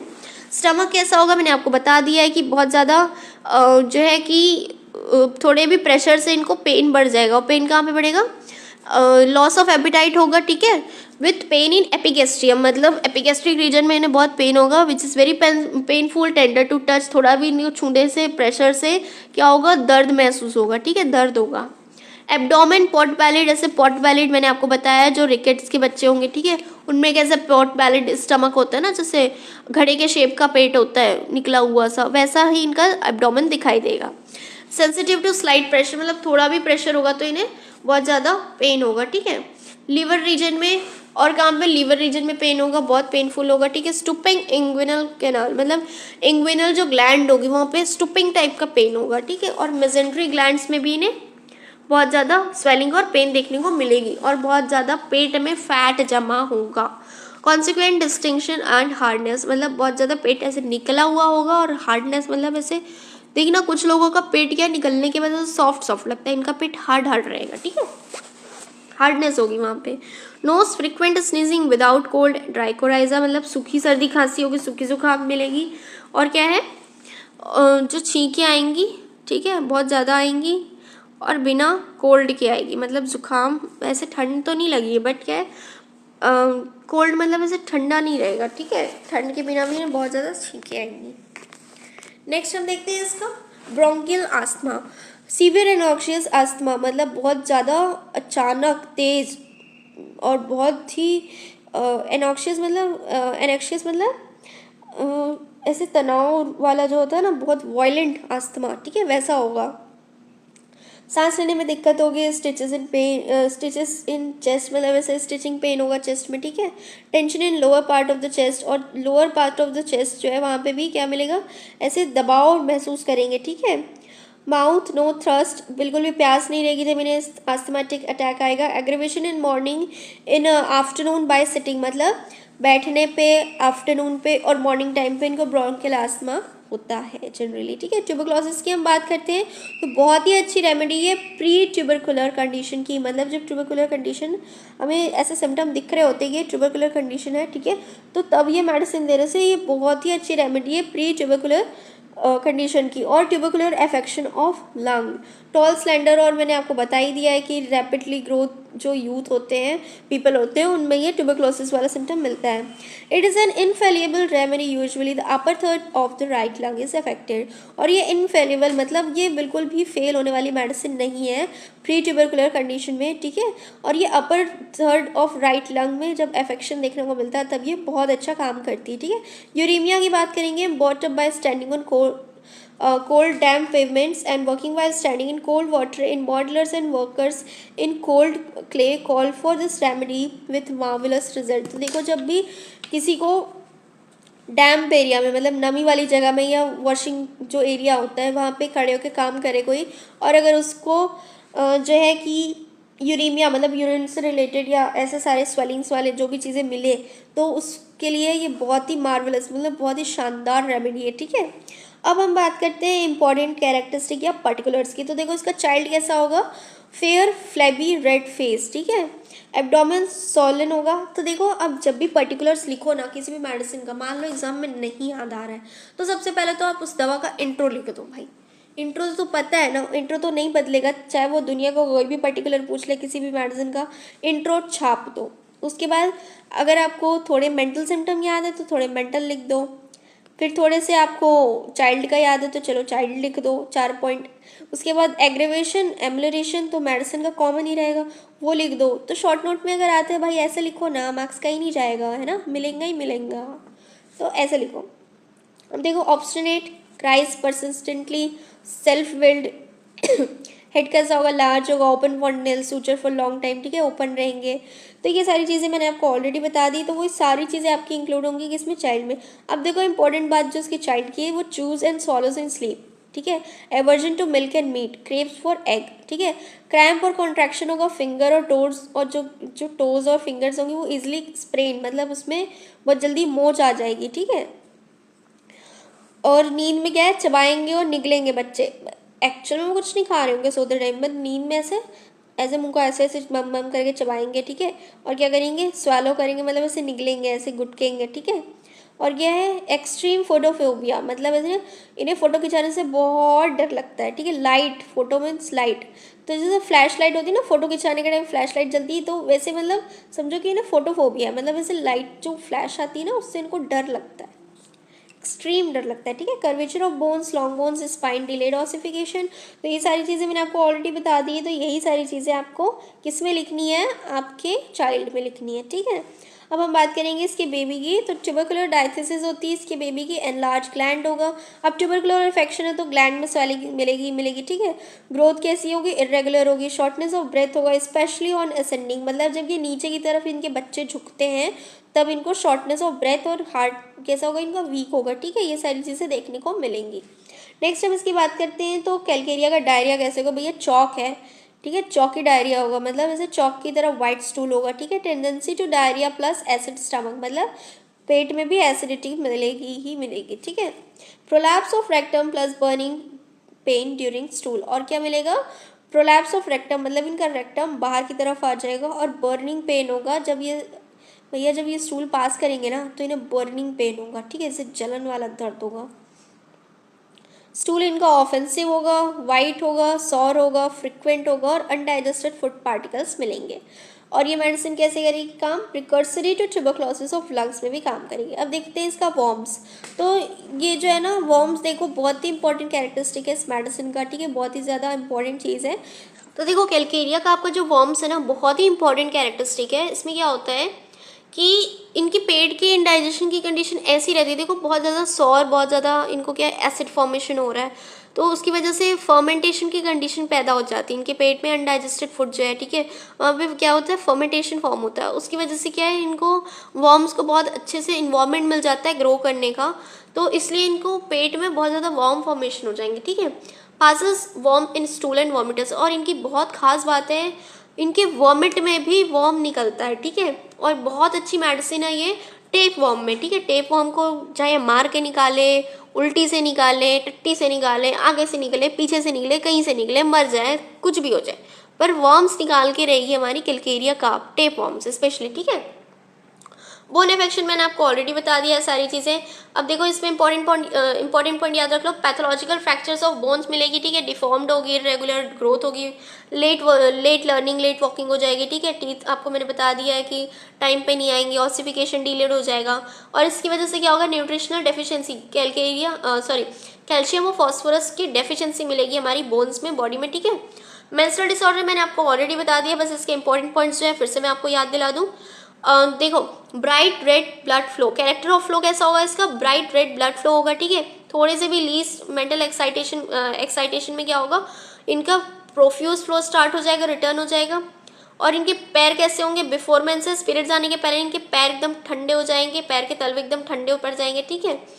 डैम्प मतलब ऐसे नमी से पसीजे हुए से हो जाएंगे, ठीक है। Headache, chillness and colic before menses, और इनका जो है मेंसेस आने के पहले क्या होगा, हेडेक होगा, सर दर्द देगा, ठंड लगेगी, कॉलिक मतलब इनका पेट खराब हो जाएगा, ठीक है। Vertigo, rush of blood to head, मतलब चक्कर भी आएगा, वॉमिटिंग भी होगी, सर गर्म भी हो जाएगा, रश ऑफ ब्लड होगा सर में, ठीक है। नोजिया, वॉमिटिंग, टेंसमस ड्यूरिंग पीरियड्स, नसें खींचेंगी, दर्द होगा, ऐसे अकड़न, ऐठन, जकड़न सब हो जाएगी, ठीक है। और इनके पीरियड्स आने के बाद क्या है इनका कॉलिक ठीक हो जाता है, पेट ठीक हो जाएगा, ठीक है। नेक्स्ट हम देखते हैं रोमेटिक अफेक्शन, ये बहुत अच्छी मेडिसिन है रोमेटिक अफेक्शन में। अब इसमें क्या हो रहा है, गाउटी अफेक्शन हो रहा है, मतलब जॉइंट्स में क्या है गाउट मतलब वात, ठीक है। जो यूरिक एसिड होता है वो बढ़ जाएगा, ठीक है। इनलार्ज जॉइंट्स मतलब जॉइंट्स में स्वेलिंग मिलेगी, ऐसे जॉइंट्स सूज जाएंगे, ठीक है। और क्या होगा, स्मॉल जॉइंट जैसे हाथ की जो उंगलियां हो गई वहाँ पे गाउट्स देखने को मिलेंगे, ठीक है। और इनको सबसे ज़्यादा तकलीफ किससे होगी, जो डैम्प वेदर होगा, जो नमी वाला मौसम होगा, ठीक है, जो उमस वाला मौसम होगा तब। और कब, जब ये ठंडे में पैर डाले या ठंडे में या नाइट में इन्हें आराम मिलता है, जब नाइट में ऐसे बिस्तर की गर्मी मिलती है तब इन्हें आराम मिल जाता है, ठीक है। जब नाइट में से वार्म टेम्परेचर होता है तब इन्हें आराम मिलता है। ग्लैंडुलर अफेक्शन मैंने आपको बता ही दिया है कि कैसे इनको ग्लैंड में अफेक्शंस होगा। देखो ग्रोथ कैसी होगी, इन्फिल्ट्रेटिंग सराउंडिंग टिश्यूज, मतलब इनकी ग्लैंड की ग्रोथ इतनी ज़्यादा इरेगुलर और ऐसी ख़राब हो जाएगी ना कि वो आसपास के टिश्यू को भी अफेक्ट करेगी, सिक्रेशन प्रॉपर होगा नहीं, मैंने आपको ऑलरेडी वो वाली लाइन बताई थी। फंक्शन ऑफ सिक्रेशन कैसा होगा, इम्पेयर्ड हो जाएगा न्यूट्रिशनल एब्जॉर्प्शन की डेफिशिएंसी की वजह से, ठीक है। स्वेट ऑन फोरहेड, फेस और बैक ऑफ नेक, और जो आप जैसे टच करोगे तो क्या है ठंडक मिलेगी। अब ऑब्वियसली कोल्ड पर्सपायरेशन है तो ठंडा तो मिलेगा ही मिलेगा। कहाँ कहाँ पे हो रहा है इसका पर्सपायरेशन, फोरहेड में हो रहा है, फेस में हो रहा है, बैक ऑफ नेक में हो रहा है, ठीक है। चेस्ट ट्रबल्स देखेंगे तो स्पिटिंग ऑफ ब्लड, अब देखो प्री ट्यूबरकुलर फेस है तो स्पिटिंग ऑफ ब्लड तो होगा, खांसी आएगी, बहुत लंबी प्रोलॉन्ग कफ होगा, ठीक है। Sensation of dust in throat होगा, लेसिट्यूड होगा, ऐठन, जकड़न, ऐसे हल्का भी छूने से दर्द होगा, बहुत ज़्यादा सेंसिटिव हो जाएगी बॉडी, ठीक है। लेसिट्यूड, थकान मिलेगी, ड्राई टिकलिंग कफ होगी, ठीक है, कफ कैसी होगी, ड्राई हो जाएगी, ठीक है। स्टिचिंग पेन होगा चेस्ट में, aggravated in cold and evening. Glandular emaciation of limbs, ठीक है, मतलब sorry gradual emaciation of limbs, मतलब ऐसे हाथ पैर में बहुत ज़्यादा थकान और कमज़ोरी महसूस होगी, टायर्डनेस फील होगा, ठीक है, बहुत थकान कमज़ोरी ऐसे फील होगा, हाथ पैर में जान नहीं है ऐसा फील होगा, ठीक है। हेड ट्रबल्स मैंने आपको बता ही दिया है कि सर से कैसे पसीना आ रहा है, ठीक है। स्टूपिफाइंग हेडेक्स होगा, स्टूपिंग टाइप का हेडेक होगा, ठीक है। टेयरिंग हेडेक होगा, कहाँ पे होगा टेयरिंग हेडेक, कहाँ पे, ऐसे सर फटे टाइप कहाँ लगेगा, आईज के अबव, जबकि आईब्रोज होती है वहाँ पे, एक्सटेंडिंग टू नोज। अब देखो पॉलिप है, पॉलीपाई है, ठीक है, पैरानेजल साइनस ब्लॉक है इसकी। अब इस वजह से क्या होगा, जब भी साइनस होंगे ना आसपास के, वहाँ सारे क्या स्वेलिंग आ जाएगी, वहाँ पे पेन मिलेगा, तो अपनी आईब्रोज के ऊपर हो गया, ठीक है, वहाँ पे साइनस हो गया, नेजल साइनस हो गया, अपने एथमॉइड साइनस हो गए, तो यहाँ पे सारे में क्या मिलेगा, स्वेलिंग, हेडेक में मतलब ऐसे हेडेक मिलेगा, वहाँ पे दर्द होगा, ठीक है। Relieved by hot application and darkness, अब देखो इसको एक्सट्रीम फोटोफोबिया है तो इसको डार्कनेस में इसके हेडेक में आराम मिलेगा, ठीक है। और क्या है, हॉट एप्लीकेशन, ऐसे गर्म चीज़ें अप्लाई करने से इसको आराम मिलता है। एग्रीवेटेड इन डे लाइट, और जब सूरज की, वही सनराइज वाली बात हो गई, जब सनराइज होगा तो इसकी दर्द बढ़ जाएंगे। अब पीरियोडिक हेडेक्स होगा, हर हफ्ते और दूसरे हफ्ते में इनका सर का दर्द वापस आएगा। नॉजिया, वॉमिटिंग और बहुत तगड़ा वाला हेडेक के साथ, ठीक है। अब हम इस दवा के देखते हैं general modalities. Morning, evening, after midnight. बच्चा रात के 2-3 बजे चिल्ला रहा था, आपका जो स्वेटिंग हो रही थी माथे से प्रोफ्यूज, वो भी कब हो रही थी, 3 बजे हो रही थी, ठीक है। फ्रॉम कोल्ड, थोड़ी भी ठंडी हवा लगी तो बस सर्दी पकड़ ली। ड्यूरिंग फुल मून और न्यू मून, बस अमावस्या और पूर्णिमा भी इनका क्या है, एग्रीवेशन हो रहा था इनकी तकलीफ का। वेट वेदर, जो नमी वाला उमस वाला मौसम होता है उसमें भी इनकी तकलीफें बढ़ जाती, गाउट हो जाता है, ठीक है, गाउट में पेन होता है। फ्रॉम वॉशिंग, मतलब बर्तन धोने, कपड़े धोने, जो पानी वाला काम है उससे भी इनकी तकलीफें बढ़ती हैं। कोल्ड वाटर, ठंडे पानी से भी बढ़ती हैं। ड्राई फ्रूट्स खाने से, मिल्क खाने से। स्ट्रेचिंग अफेक्टेड पार्ट, मतलब जो भी इनके अफेक्टेड ऑर्गन्स है, मतलब जो भी अफेक्टेड हाथ पैर है जहाँ पे इन्हें दर्द है, उसकी स्ट्रेचिंग कर देने से। अगर ये सामने झुक रहे थे तो क्या हो रहा था इन्हें, ठीक है, सामने झुकने से इनको पेन हो रहा था, है ना, तो असेंडिंग डाउनवर्ड, या अगर ये थोड़ा भी झुक रहे हैं, स्ट्रेचिंग कर रहे हैं तो इनकी तकलीफ बढ़ रही है। और खाना खाने के बाद एम्बलेशन कब होगा, इनको तकलीफों में आराम कब मिलता है, ड्राई वेदर से। लेइंग ऑन पेनफुल साइड, देखो बहुत इंपॉर्टेंट कैरेक्टर है इसका, जिस तरफ ये सो रहे होते हैं, जिस तरफ ये मतलब जिस तरफ पेन होता है उसी तरफ अगर ये लेटे तो क्या होगा, इन्हें आराम मिलता है। आफ्टर राइजिंग, उठने के बाद, ठीक है, आफ्टर ब्रेकफास्ट और नाश्ता करने के बाद, not after eating, after breakfast इन्हें इनकी कंप्लेंट में रिलीफ मिलता है। नेक्स्ट हम देखते हैं इस मेडिसिन का therapeutics. Abdominal disorder, acidity, anaemia, bone affection, breast affection, cancer, corneal opacity, cough, dentition, diabetes, diarrhoea, dropsy, dyspepsia, epilepsy, eye infections, phthisis, fever, glandular affections, headache, leucorrhoea, lung infection, menstrual disorder, miscarriage, pregnancy disorder, rickets, rheumatism, respiratory troubles, skin affections, tuberculosis, ulcer, uterine affection, vertigo and worm troubles. तो देखो इतनी चीज़ों की अच्छी medicine. अब इसे याद कैसे रखना है, तुमने जितने पर्टिकुलर पढ़े, जितने तुमने फिजिकल सिम्टम्स पढ़े, जितने तुमने गाइडिंग सिम्टम पढ़े, सब याद है ना, एकदम मस्त याद है ना, तो बस उठा के इसी को इसमें लिख देना है। जितने याद हो, पॉलिप लिख देना, वर्टिगो लिख देना, रेस्पिरेटरी लिख देना, स्किन इन्फेक्शन याद है, ट्यूबरकुलर याद है, अल्सर याद है, कैंसरस अल्सर्स में भी काम आ रही है, ठीक है। यूट्राइन इन्फेक्शन जो प्रोफ्यूज मेंसेस हो रही है उसको भी लिख देना, ठीक है। वर्टिगो, चक्कर आ रहा है, ठीक है। वॉर्म ट्रबल है, टेप वॉर्म निकालने में, miscarriage, menstrual disorder, lung infection, leucorrhoea, leucorrhoea कैसे हो रहा है इसका, बहुत ज़्यादा थिक हो रहा है ना। ग्लैंडुलर इन्फेक्शन, हेडेक हो गया, डिस्पेप्सिया हो गया, जो पेट में बहुत ज़्यादा खट्टी डकारे है, सॉर इरिटेशंस हो रही हैं, सॉर जो स्टूल पास हो रहा है, ड्रॉपसी हो गई, ठीक है। डायरिया हो गया, डायरिया इसका कैसे हो रहा है, स्टूल जो हो रहा है वाइट चौकी जैसा हो रहा है, ठीक है, चौक की तरह वाइट हो रहा है, ठीक है। चौक कैसी होती है, मैंने आपको बताया ना, सी पेल सी भुरभुरी वैसे टेक वाइटनेस वाली, ठीक है। कफ में, डेंटिशन में, डिलेड डेंटिशन है, कैंसर में, कॉर्नियल ओपेसिटी में, बोन इन्फेक्शन में, ब्रेस्ट में, ठीक है। तो इतनी सारी चीज़ों में भी ये मेडिसिन अपनी काम कर रही है, तो ये चीज़ें याद रखना। देखो मटेरिया अगर समझनी है ना, पढ़नी है, मतलब सिम्टम याद करने हैं, हर दवा अलग होती है। देखो किसी ने भी कह दिया ना कि हर दवा सेम है, तो नहीं भैया, हर दवा सेम बिल्कुल नहीं है। तुमने पढ़ने में कमी रखी है या तुमने सही से पढ़ा नहीं है, ठीक। कैसे याद रखना है वो अलग मैटर कि तुम्हें एक बार में याद नहीं हो रहा है, that is not a bad thing. इतने सारे सिम्टम है, हर एक मेडिसिन के हर एक सिम्टम याद होना इम्पॉसिबल है, ठीक है। तो उस कंडीशन में क्या होगा कि तुम्हें जब जितनी बार तुम जितनी बुक से पढ़ोगे तुम्हें नई चीज़ें मिलेंगी, प्लस क्या होगा, तुम्हें बार बार सिम्टम रिकॉल होंगे। मतलब ऑडियो विजुअल तुम्हारा क्या होगा, बार बार रिकॉल करेगा। कैसे, तुमने एस.के. दुबे से पढ़ ली, जे.डी. पाटिल से पढ़ ली, निरंजन मोहंती से पढ़ ली, एलेंस की नोट से पढ़ ली। अब 99 या 90% सिम्टम तो सारे सेम है। जैसे मेरे नोट्स में भी तुम देखोगे सिम्टम सेम है। क्यों, क्योंकि हर एक ऑथर, हर एक राइटर ने मैक्सिमम बातें तो सेम ही लिखी है ना, क्योंकि वही तो सिम्टम है, बदलोगे थोड़ी ना। तो जब आप बार बार डिफरेंट बुक से, डिफरेंट मतलब मटेरिया मेडिका से बार बार पढ़ोगे, मल्टीपल टाइम्स तुम रीड करोगे, तो ऑटोमेटिकली वो इतनी क्लियरिटी हो जाएगी ना कि तुम्हें एकदम से पता होगा कि अरे ये तो यही मेडिसिन है। तब तुम कंफ्यूज नहीं होगे बिल्कुल भी, ठीक है। तो बार बार अलग अलग मटेरिया मेडिका पढ़ो तो तुम्हें सिम्टम याद होने लगेंगे ऑटोमेटिक, ठीक है। अब हम देखते हैं इसका remedy relation. Antidoted by China, nitric acid, camphor, ipecac, dulcamara, sulphur. Compare है, इसका कंपैरिजन कैसे करना है आपको, लाइकोपोडियम, साइलेशिया, पल्सटीला और कैमोमिला। कॉम्प्लीमेंट्री है इसकी रस्टॉक्स और बेलेडोना। एंटीडोडल टू, अभी किसको एंटीडोट कर रही है तो digitalis nux vomica. Nitric acid mezereum, chin sulph, nitric acid phosphorus और अपनी जो है चाइना, ठीक है, और बिस्मिथ, ठीक है। फॉलोवेल है इसकी लाइकोपोडियम फॉस्फोरस, नक्सफॉर्म, कालिकाप, साइलेशिया, कैम्फरा, क्यूपरकम। इनिमिकल है इसकी ब्रोनिया, नाइट्रिक एसिड, सल्फर और बैटा काप, ठीक है। अब इसके इंपॉर्टेंट पॉइंट्स देखो, इसके इंपॉर्टेंट नोट्स देखो जो डिफरेंट बुक्स में मुझे मिलते हैं, मैं पढ़ती हूँ, मैं आपके लिए भी लाती हूँ लिख के, ठीक है। बहुत मेहनत लगती है यार देखो नोट्स बनाने में, 4 बुक को पढ़ के चारों से नोट्स बना के लाना, it's not a easy thing. और ऐसे नोट्स बनाना कि जिससे कि बार बार चीज़ें रिकॉल हो और आपको याद हो जाए पूरी, है ना। It is not a easy thing, बहुत मेहनत लगती है नोट्स बनाने में। थोड़ा सपोर्ट कर दिया करो, लाइक शेयर सब्सक्राइब कर दिया करो, है ना।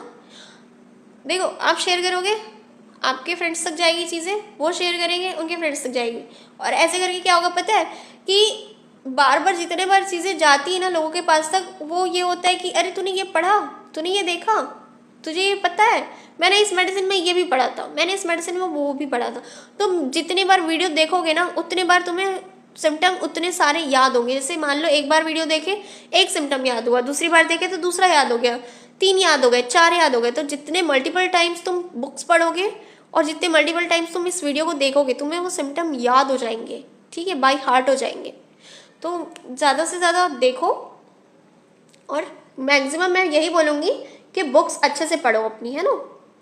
Acts very well after sulphur. तो देखो इस मेडिसिन में क्या है, क्रॉनिक ऑफ बेलेडोना, मतलब बेलेडोना को एक्यूट कंडीशन में देना है, और क्रॉनिक क्या है इसकी, कैलकेरिया काप। नेवर यूज बिफोर सल्फर, और सल्फर के पहले इस मेडिसिन को कभी भी यूज नहीं करना है। Acts very well after sulphur, और सल्फर के बाद ये 1 डोज सल्फर का दो, इसके बाद कैलकेरिया काप दो, ये मेडिसिन बहुत अच्छी काम करेंगी। should not be repeated, but in children it can be repeated in lower potency। अब क्या है, इसका रिपीटेशन नहीं करना है बड़ों में ज़्यादा बार, ठीक है, बट बच्चों में क्या है हम इसको लोअर पोटेंसीज में दे सकते हैं। Sulfur has heat in patches, calcarea has cold in patches, Kent says sweat also in patches। अब हमारे कैंट सर क्या बोलते हैं कि इस मेडिसिन में क्या है, पैचेस में आ रहे हैं ना यार, जैसे पैचेस कैसे होते हैं, धब्बे में आ रहे हैं, मतलब ऐसे समझो कि टुकड़ों में आ रहे हैं ना, कैसे, माथे पे आ रहा है पसीना, फोल्ड्स मतलब ऐसे माथे पे आ रहा है, चेस्ट पे आ रहा है, ठीक है, एक्सिला पे आ रहा है, पूरे होल इन जनरल बॉडी पे नहीं आ रहा है, अपर पार्ट पे आ रहा है, ऐसे पैचेस में आ रहा है, ठीक है। और क्या है, हीट इन पैचेस मतलब ऐसे गर्म मिलता है सल्फर में, और कैलकेरिया में क्या है, कोल्ड परस्पायरेशन है, ठीक है, कोल्ड इन पैचेस है। ग्रोज इन क्योर्स पॉलीपाई, मतलब जो कैलकेरिया काव है वो बहुत अच्छे से पॉलिप ग्रो भी कर सकती है और बहुत ही अच्छे से पॉलिप क्योर भी करती है। बेबीज आर ऑलवेज मोर और लेस वॉर्मी, और बेबीज ज़्यादा और कम वॉर्म्स तो होंगे ही होंगे इनके बच्चों में, ठीक है, जनरली पाए ही जाते हैं। तो ये था आपका कैलकेरिया काव मेडिसिन। देखो वीडियो बनाने में, नोट्स बनाने में बहुत मेहनत लगती है यार, थोड़ा सा लाइक शेयर सब्सक्राइब कर दिया करो, कमेंट भी कर दिया करो, अच्छा लगे वीडियो तो, है ना। अगर कुछ लगे कि हाँ मैडम इसमें ऐड कर दो या इसको ऐसे चेंज कर दो, तो सजेशन भी दे सकते हैं आप अपने कमेंट्स में, ठीक है। वीडियो पसंद आई हो तो do like share subscribe, keep watching, keep learning.